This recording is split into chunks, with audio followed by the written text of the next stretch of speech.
I'm the only unbought and unbossed politician. Why should I step back? This is UNBOUGHT Power Hour with UNBOUGHT.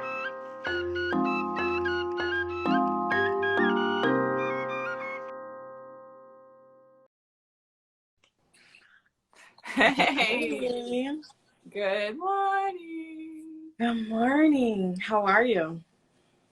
Oh, I'm okay. I haven't had my coffee. And I was just like, it's all good. I feel that. I too have not had coffee. I haven't eaten yet either. But you know, it's gonna happen. Yeah. It will happen. What's your go-to coffee? Hey boo. My go-to coffee. Okay, do not judge me. So McDonald's sells these K-cups, right? So McDonald's has these K-cups that I've been obsessing over because they give you like the little foam stuff to put in it too. Oh, they make the little foam thing. So that's been my obsession. Yeah, and everyone's loving your accessories. My accessories? Oh yeah, these were actually made by a Black-owned business. What it's does like it say? peppercorn.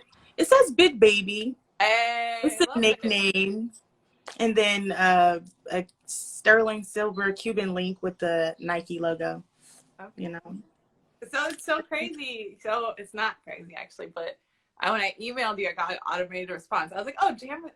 She responded real fast. And then I realized it's an automated response. And I was like, oh, okay. It was like, if you need data research, contact me here. If you contacted me for Movement for Black Lives, contact me here. I was just like, that makes sense. And what have you been up to? Tell us about like the different titles that you know, you are. Honestly, if it weren't for folks like you in Florida, I don't know how we would survive. And I know now you're on a national platform, so much well deserved there. But talk to us about who you are. Thank you. Different things you do. Well, you know, I don't like talking about myself that much, but I love you, Rasha, so I'll do it. I'm a 6th generation Floridian. I am one of 11 siblings. I have 11 brothers and sisters. You well, were 10. Born in Florida? I was born in North Florida. Okay. Born and raised in North Florida.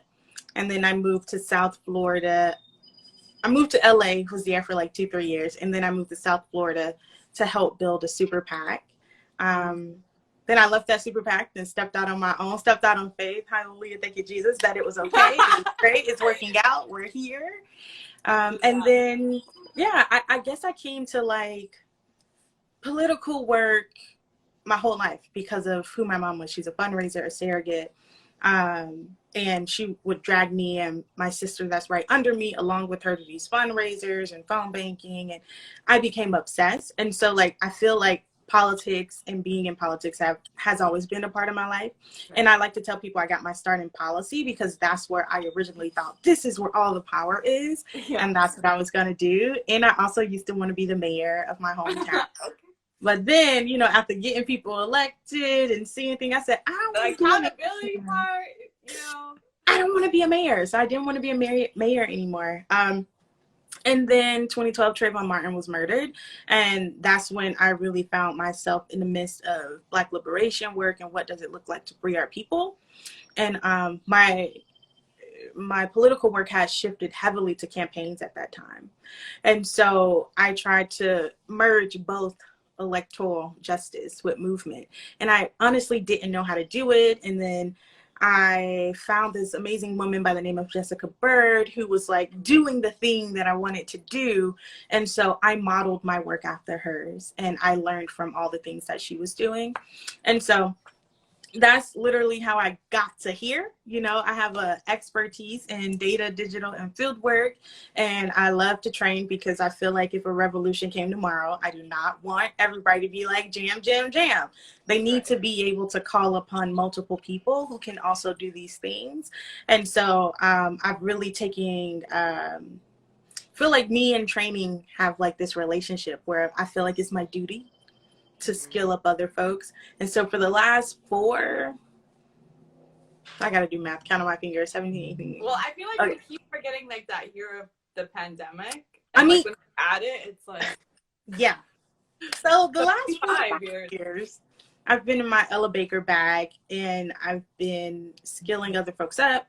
Like, I've trained in 2020 alone 1,000 and something data directors, and I think it was slightly under 1,000 digital organizers, right? And so for me, that was good. That And is power. right, People-centered power.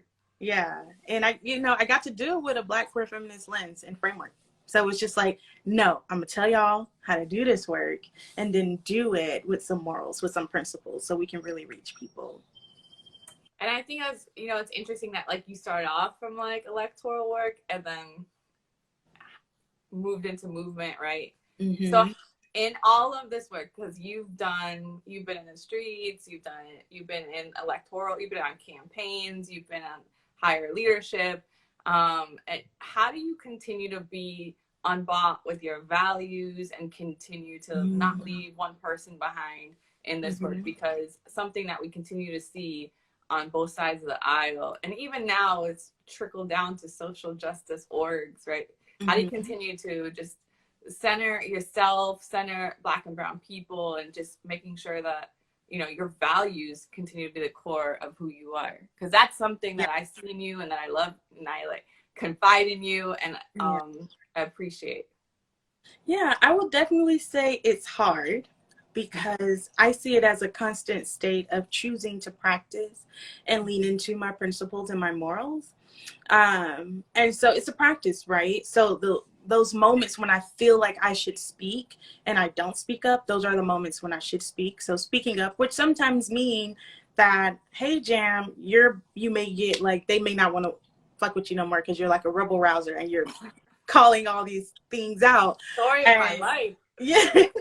And sometimes it can look like leaving institutions that's actually harming Black and brown people, that's actually harming me. Because I'm like, if you say you serve us and internally I'm experiencing all of this oppression, all of this anti-Blackness, this lack of support, like all of these things, sometimes I look like I have to leave, and taking a risk of like, will I be okay? How will I pay my bills? And all of these things. And so for me, showing up unbought in my work is a daily practice. It's a constant practice of choosing to center my Blackness, my queerness, my people, my community, always. And when I do that, it makes room for other great people to come. It makes room from like everything I just went through for somebody else to shine. Like, I've seen one of my students in the chat down there, and so I'm just like, she's going to be amazing. She's brilliant. I feel like everybody that I've come in contact with and I've been able to pour into and pull out of, because I definitely believe that everything we need is within us. I feel like everything I do is for the collective, right? Even if it doesn't end up in my favor, it's for the collective. That's so, it's a practice, an everyday struggle. It's an everyday practice. And even when sometimes, like, no matter how many years pass or how seasoned we feel, it's like, it's still going to come a time where you have to face that and really take it back to the drawing boards and refresh our intentions of why we're doing this work, because it's so easy, and we see it all the time where, to be able, there's this notion that in order for the freedom of one community, it has to come at the expense of another. And to continue to be like, no, one person left behind is far too many. So, it's a lot of work. But you're at Movement for Black Lives now. Like, what are you doing? Yeah. Like, I originally was a contractor with the Electoral Justice Project. And before that, I was a leader, and I helped build the Electoral Justice Project with 12 other brilliant Black strategists from across the country. And so we've been shifting and restructuring. And with that, I'm the first and the newest manager of political partnerships. So it's great.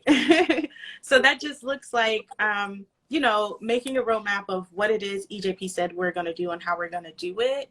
And then the partners that we've already engaging them, and figuring out how can our projects, map with what they said they want to do, and where can we plug in to support people.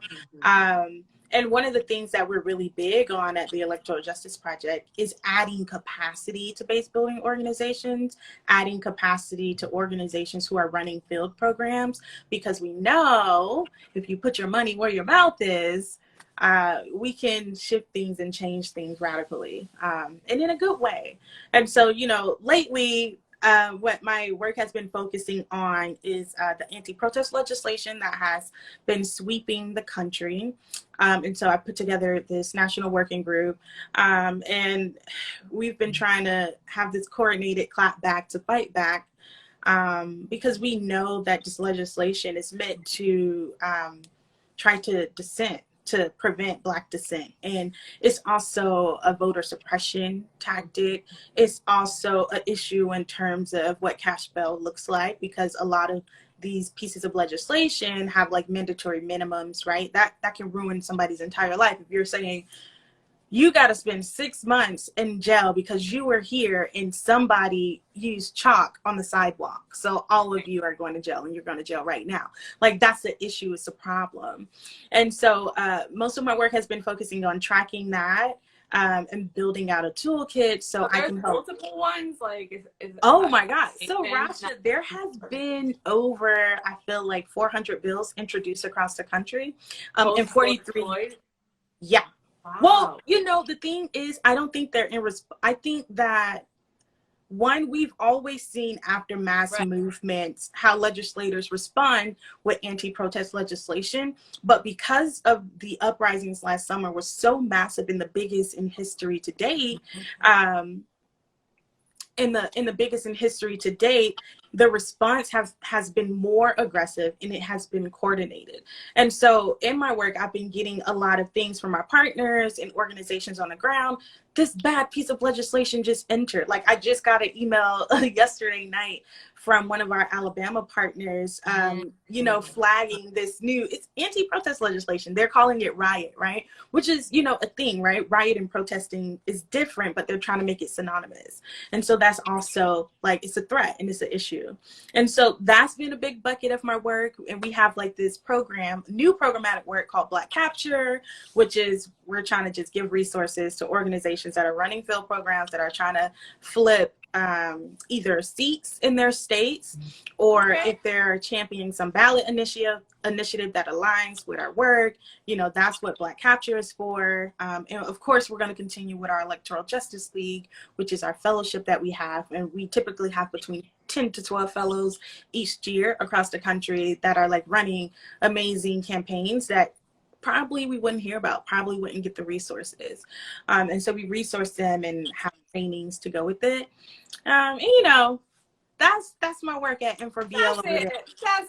That's just it over there. That is so dope. And like, I am just so glad to see you there, because I know that if you're there, things are going to happen.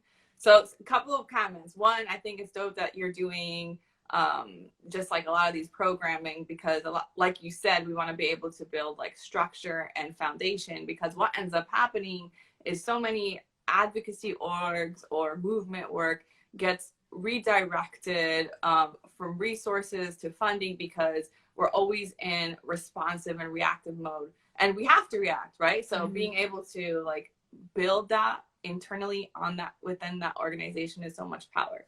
My other reaction is absolutely, I agree with you on the notion that these anti-protest bills are not new, right? So coming from Florida and across the country, Florida has a history of passing anti-protest bills. We've seen the anti-BDS legislation in 2016, and we saw it in the last session where the anti-Semitism bill passed unanimously.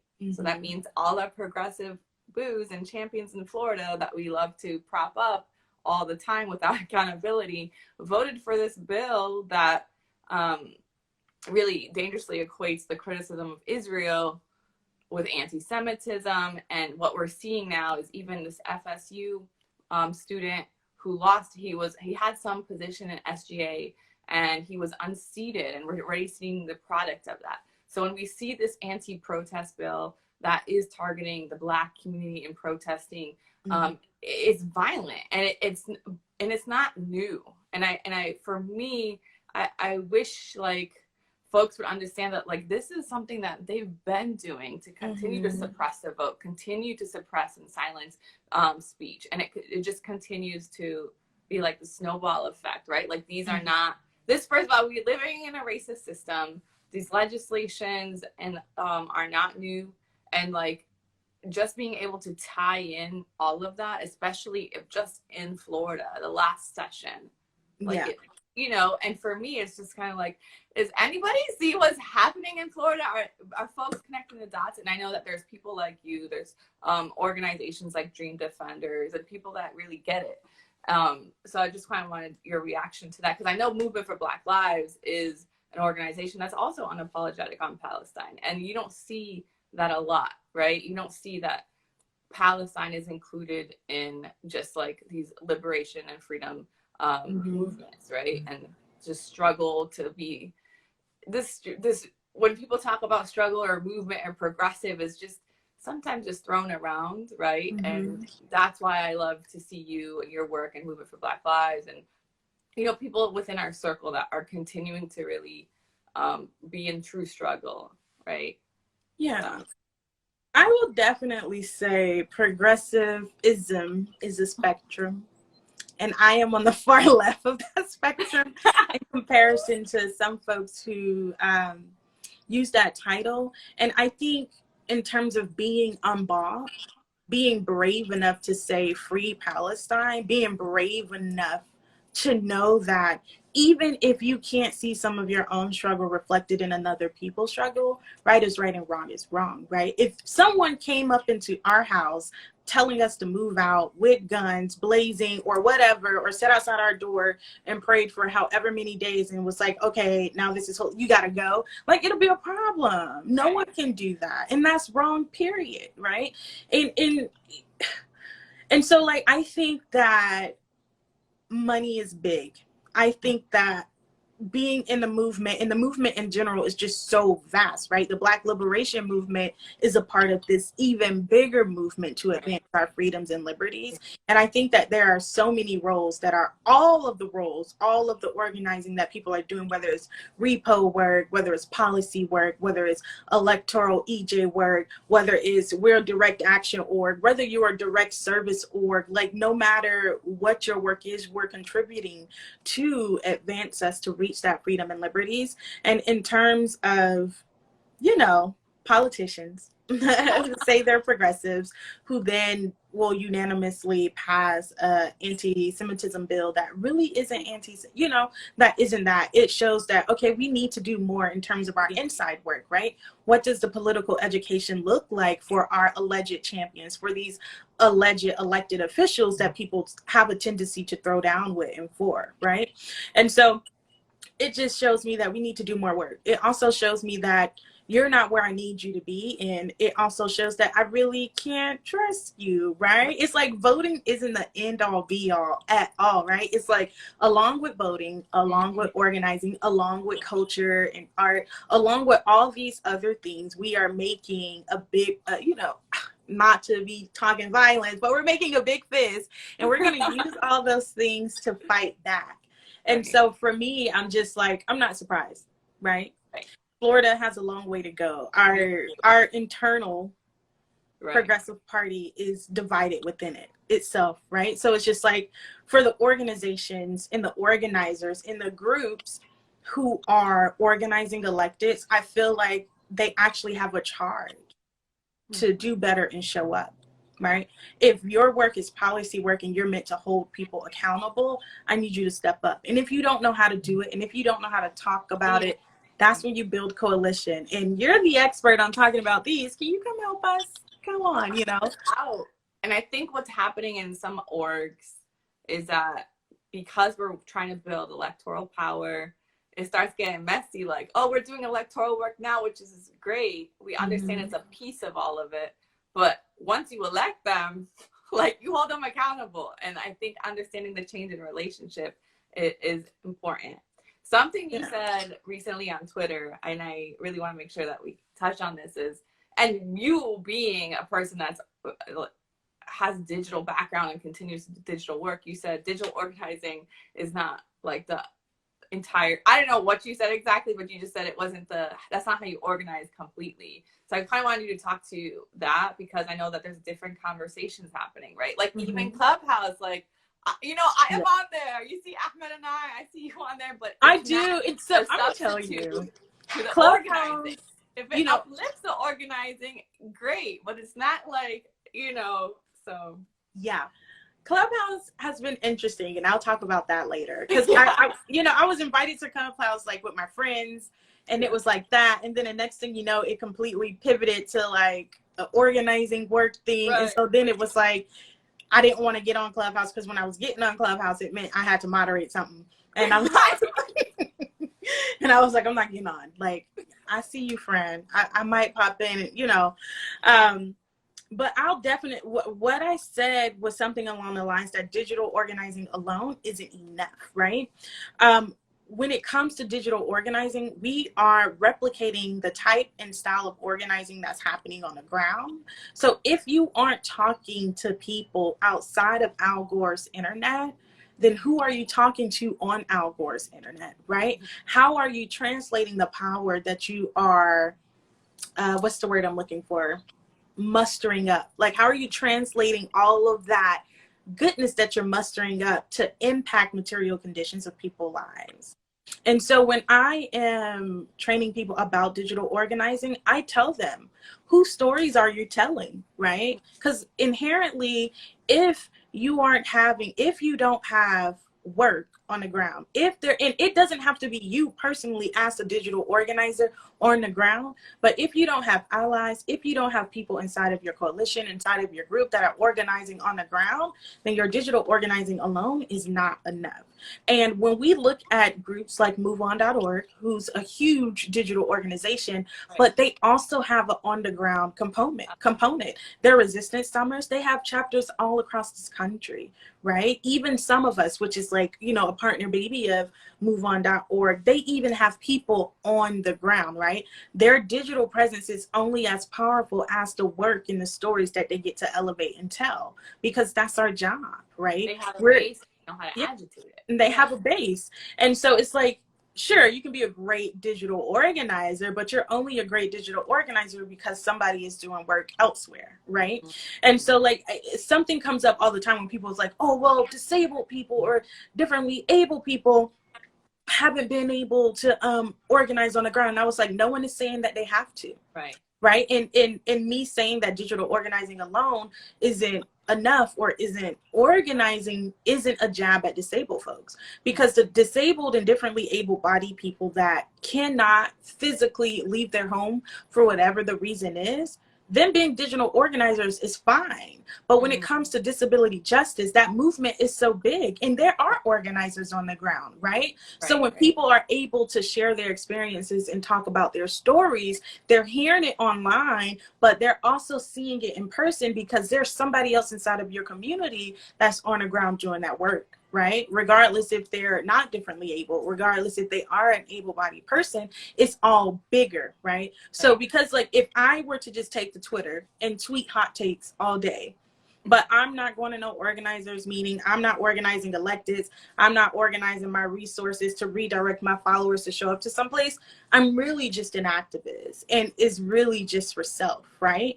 But when we organize for power, and we organize together. We organize to make a material difference in our communities' lives. And so that's what I was saying in terms of digital organizing, because you know, there are a lot of folks who've been activated. I would say Bernie 16, when Bernie originally ran for president in the primaries, there were a lot of new folks who were activated. And I'm not just saying all of these folks were Bernie, I mean just in general. And then there was another wave in terms of new folks being activated during the Women's March, right? There are key critical moments in time of progressivism that we've been able to witness that have like all these pop-ups of new organizers. Also when Trump got elected, right? There was all these pop-up post-Trump groups, right? And so a big critical piece that's missing It's the political education. Yes, your rage is important. Yes, your feelings are valid, but also political education. Who's been doing this work? What has been done? And what can I do and add differently, right? In the spirit of abundance, right? How can I add to and not take from? And then how can I learn? We must be rigorous and militant and precise in our studies and how we show up in our work. And so for me, I feel like there's just a generation of folks who are digital organizers who's like, I'm an organizer, but like if you aren't organizing even online, right, you can get a whole bunch of likes, a whole bunch of retweets, a whole bunch of followers, but how are you transforming that into power? How are you going to use those retweets to actually organize all the people that are listening to you into action? And so digital organizing without action, without an ask, is not organizing. And I stand by that. Yeah. So, you know, it's a thing. So important because like you're supposed to be cultivating relationships or being in a relationship to being able to agitate whatever change you're trying to make. And when we think about digital organizing, like you said, it's uplifting whatever is happening on the ground, or it's adding to that. There would be nothing to uplift if there wasn't work being done on the ground. But absolutely. And I'm sure that obviously there's a bit with the pandemic, there's a lot that has been shifting. I mean, you know. I'm laughing. Say it. Yeah, no, I'm laughing because like before the pandemic, people required digital organizers that they were hiring to live inside of their city. But the thing is, digital organizing and cultural organizing has been happening for a really long time. But now we've seen people investing like, oh, we have a digital director, but that digital director reports to the comms director, or we have a digital organizer and it's just one person. And I'm like, to run one social media platform is a lot. Right? But typically your digital person or your digital team is what you should have, should be bigger than one person. And they should not be embedded inside of the comms, but we also should break out the fact that like our work shouldn't be in silos either. You know what I'm saying?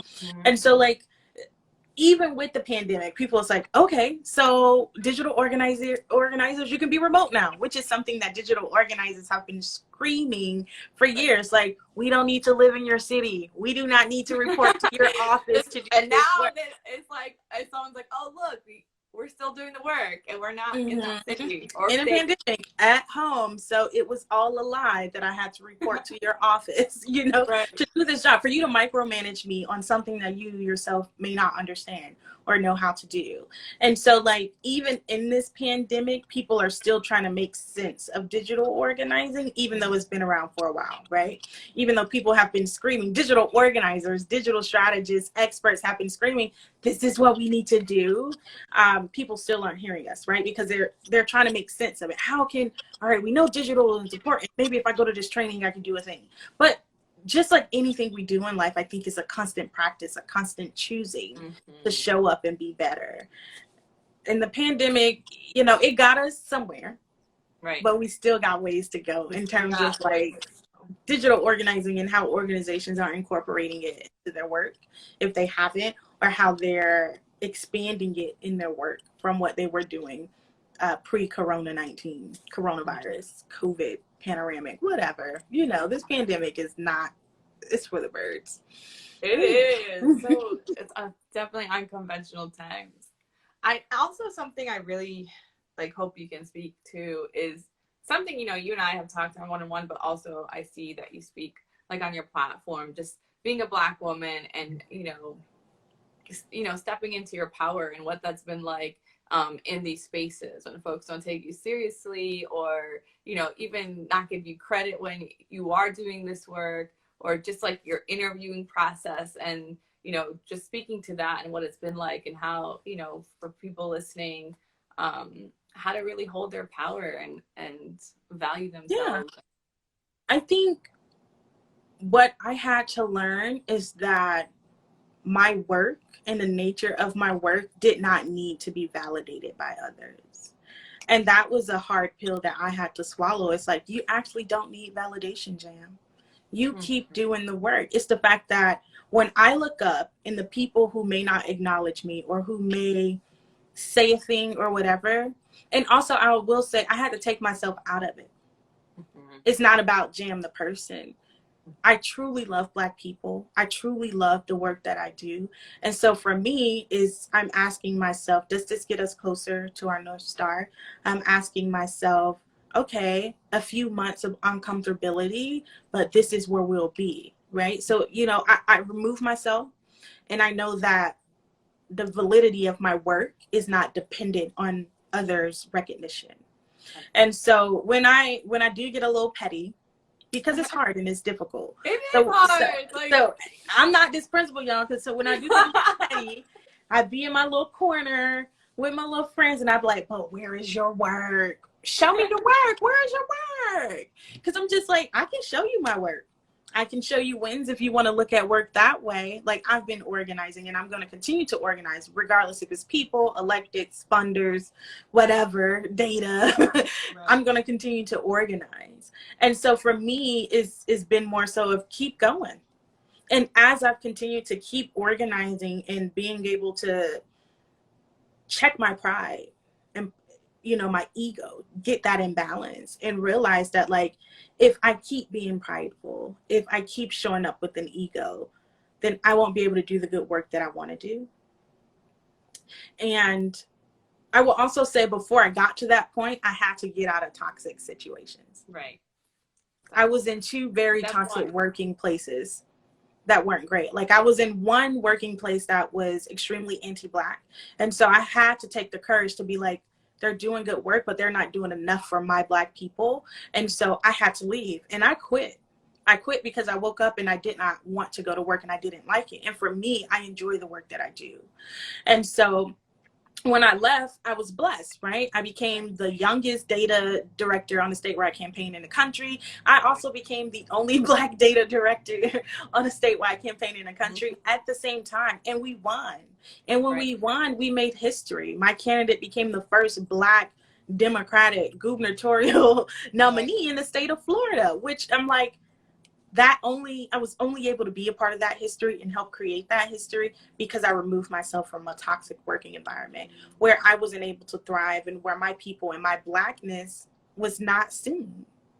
And then, it happened again. I was becoming national, and I didn't want to be national. I equated at the time national with being Florida. Right. I was like, I don't want to be national. That's bad. I'm not, I had this fear, and it was so irrational to the point where, like, I took a desk job in Florida at this organization, but then at that organization, everybody was like, I can't believe you're here. They were just like so big-eyed. And so like, Jam's here, oh my God. And my direct supervisor thought I wanted her job. And I was like, I don't want to be a data director. If I wanted to be a data director, I would be a data director. I just did this so I could stay home. Right. And it didn't turn out right because internally that organization was super anti-Black. And being progressive while Black is hard because these are people that are your allies and supposed to support you and see you. And at the same time, they silence you, they harm you, they hurt you. And then they gaslight you, they deflect and make you feel. And they try to, blacklist you. But when you keep doing your work, doing the Lord's work, doing the good work, all of that won't matter because your work will speak louder than people's lies. And so there is a saying, I don't know if I heard this or I read it somewhere, but it was along the lines of a real narrative, which is your narrative, versus one bad apple, and their false narrative is going to outweigh it regardless. And so, being able to have that courage to be like, actually, fuck this huge ass organization in Florida. Don't speak on my name. F y'all. That took a lot of courage and energy too. So standing in your power and being unbought in your work is a constant practice, y'all. Like I said earlier, when you asked me, it's a constant practice. It's constantly choosing to stand in your principles and do what feels good. Right? If it don't feel good, then it wasn't successful because I wouldn't do it again. And the people I brought with me probably wouldn't want to do it again either. And so a measure of success for me is, did it feel good? Jam, you did this thing. You were a part of this thing. Did it feel good? Actually, no. I don't want to do it anymore, but thanks. That's not good, And so it's like, so what choices and decisions can we make next time to where it feels good? And you want to do it bigger and better. And I'm a dreamer, okay? I'd be like, oh, let's do this. We can do that. You know, I'm real big on the power of imagination. Manifest it to make sure it happens. It will. Yeah. It will. I'm telling you, manifesting will change your life. The energy, like who you're around, like all of that can't be overlooked, right? Yeah, it really can. So I'm just, you know, I just be out here and I'm like, fuck this pussy hoe. Can I curse on your stuff, Rasha? Because I be cursing. Yeah. Okay, I'd be like, fuck these pussy hoes. I'm about to go do this work because where's your work? you know, when once you take yourself out of it, you're good, you know? And then in that moment, it feels like there's like abandonment, there's betrayal, there's a lot of things that you feel, right? Like it's real to feel marginalized in spaces that you think are meant to protect you and fight with you. Yeah. So I think I'm just so maybe I need to hear everything you just said, but it's important for us to remind ourselves and for folks to hear it because it's continuing, like the anti-Blackness in these spaces or just exceptionalism on where they are with different communities. And I just want to like look at Florida and be like, we will never really win if we continue to do this. Like, why are you continuing to make the same mistake? You know, honestly, I'll say this. I learned a lot with my work with the Electoral Justice Project and just being along other brilliant, oh my God, so many brilliant people. What I learned is build your own table, build your own shit, and then start doing your work there. And it doesn't matter if they want to try to delegitimize your work, but because we believe in our work and we know that we're doing what's best for our people, they're not going to have a choice but to see it and to recognize it. Regardless, you know, they don't have a choice because it's just like, what are you gonna do? You gonna deny the work we just did? You can't because the people seen it. Now what? What's up? What's good?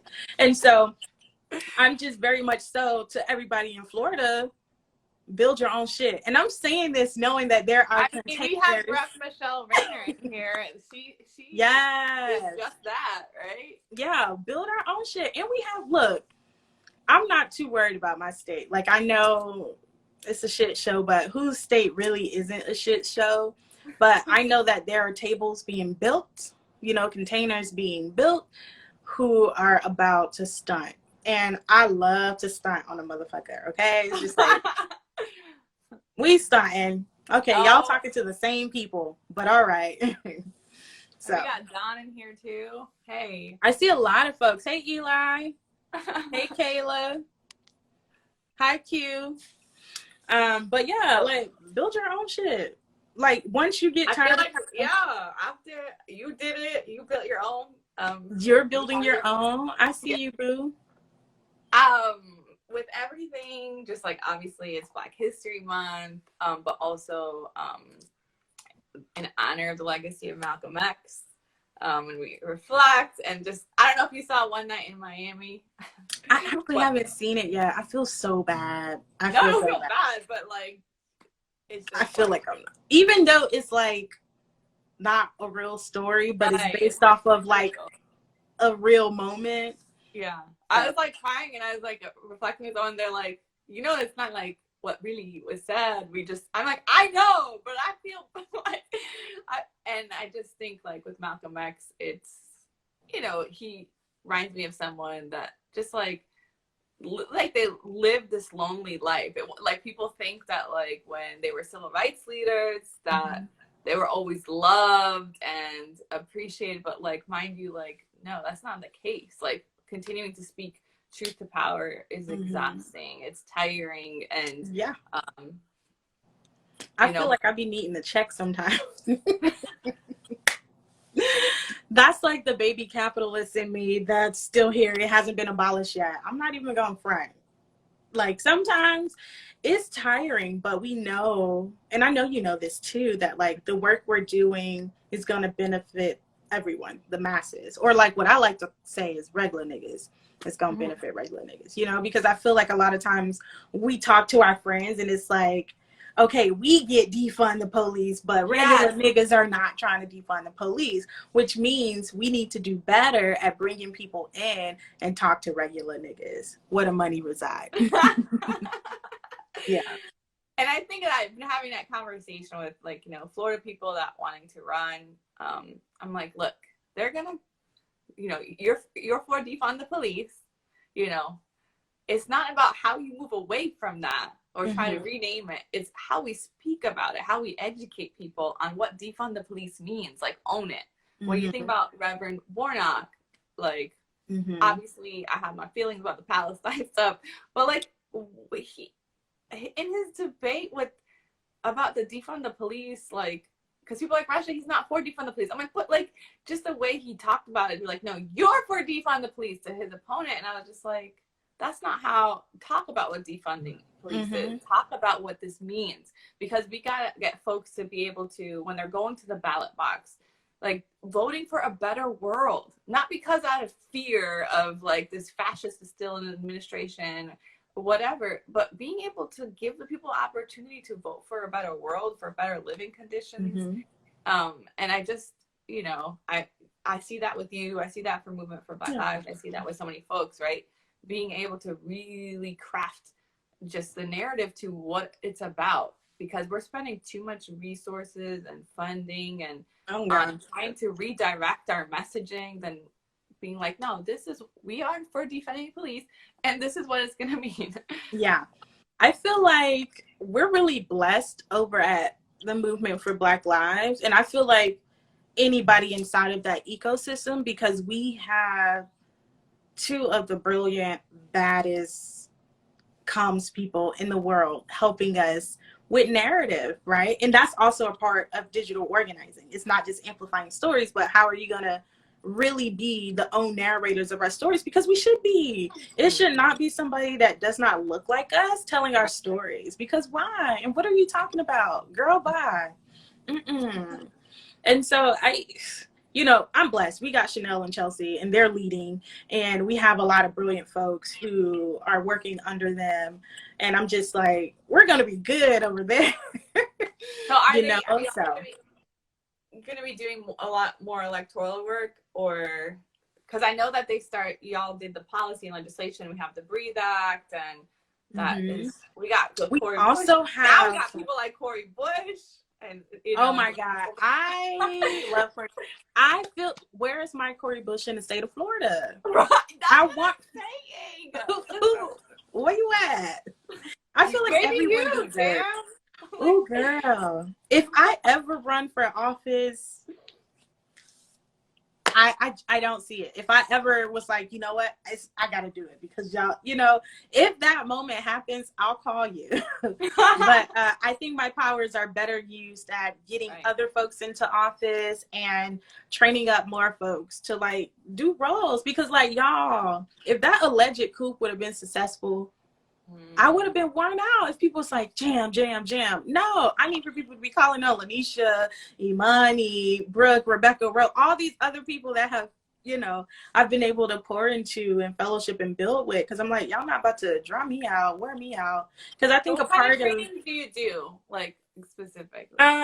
So I do digital organizing trainings, data strategy trainings, and then something that we call our engineering toolbox, which means like teaching people how to code with Python or SQL, if you think SQL is a coding language. There's a debate there. And then like Google Sheets, because Google Sheets is powerful. And inside of like the data stuff, we talk about all the different CRMs, and in storytelling and organizing, because I'm an artist at the end of the day. And so all of my work I approach as art. And I love to tell people, y'all, data is nothing but information about our people that's going to allow for us to tell beautiful stories, right? That is my framing about data. And that's really what it is. And I do a lot of digital organizing training. So inside of that toolbox comes with design. It comes with how are we building out a ladder of engagement, organizing, right? In order to do that, you have to understand organizing and what it's like to organize. And what else do I do? Oh, field strategies, What else do I do? It's a lot. My little humble bumblebee. Just, I be out here doing stuff, good stuff, hopefully, It is good stuff. It's amazing. And I'm just so grateful for the work that you do. Oh, thank you, Rasha. I'm so proud of you. I was trying to think, like, when the first time I met you was. And I couldn't remember. I was like, I have a lot of memories in my head. And I was just like, When was the first time we met? I don't know. I feel like maybe it was it during like 2018's elections? Because that was like what a lot. I don't remember now, but because you were like on IE, like I was on IE side of something, you were on campaign, so like it was like yeah, wall, but like. But I feel like I knew you before election time. Probably. I feel like we probably met on like some Palestine Black Solidarity. Right. And I'm just trying to figure out what was that container. Someone has a question for you. Ooh, Noah little sequel working. Where is this toolkit? A toolkit, girl, you got access to me. There is no toolkit. It's just the trainings, baby. But I always try to make myself available. And I know I've been seeing your stuff. I've just been in a whole bunch of balancing acts of grief and new roles and happiness and excitingness in my love life with my boo. I see her in the Where chat. am I, boy? You got a boo? Oh my God, Rasha, you trying to put my business out? Call me after the live. No, but honestly, my last question for you, because I want to like give you your Sunday, and I appreciate you so much for being here, is how do you find joy and practice joy and self-care and all that? I know we throw those words around too, but it's also important. And the rain's laughing. So I drink a lot of water. 2, I mind my motherfucking business, because minding your business will save you so much stress in an already stressful world, right? And then 3, I love to create. So like I spend time designing new pieces for my line, or I'm writing songs, because your girl about to drop an EP this year. Like I just keep one in a minute though. I know I have a song dropping on March 20th. I'm super excited. So, I'll start pubbing it soon. Yes. But, I literally sit back and create.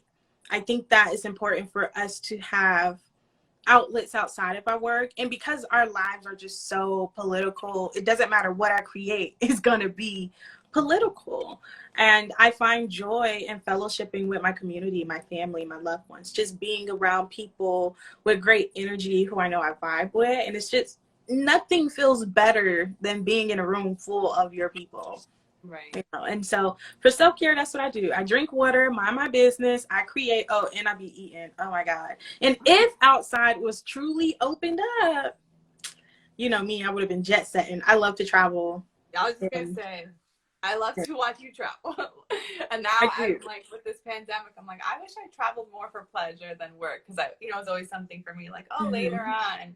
And now I'm like, I'm going to come out of this pandemic. Like, look, I got money saved, okay? The pandemic shut me down. That's 3 trips. That means when outside open up, or when I get vaccinated, because I'm getting vaccinated, because it's it's about all of us, and hopefully the vaccine works out for me. But I plan on getting vaccinated, and I plan on taking a vacation. That's going to be amazing. And all I can think about is tacos. I can think about my lover. I can think about a son. I need water. Are you Miami still? No, I told you I moved to where you at. Oh yeah, that's right. Mm-hmm. That's right. That's right. That's a couple months ago. Been waiting for you to try to come to my house, but yeah. now we can do a social distance comment, because before I was like, I don't want to see nobody. Don't even look at me, because this pandemic has like really it's been challenging. I think I'm gonna be real. Like, as hard as the pandemic was and all of the losses that I experienced, I also gained so much. And it was a really good year in terms of my career. It was a really good year. Like, I was able to accomplish a lot of things. So I'm not about to sit up here and pretend, the pandemic was so bad. And, because people aren't doing well in the pandemic. But it also hasn't impacted me as bad as it has others, right? I was still able to thrive and show up and live. And also, I think that that's also a constant practice of choosing your happiness and your joy, and to know that we are whole people. Yes, we're in a pandemic, but I can still laugh with my friends. I can still be, you know, with my lover and having a ball and being all cute. You know what I mean? Like, and I can also still be sad that I just lost a cousin to COVID, right? Like, all of these things can be true at one time. But I think with all the bad, I had way more good in 2020. And so I just like telling people that and being honest about it. I'm like, yeah, girl, it's hard, but I'm good. So what is 2021?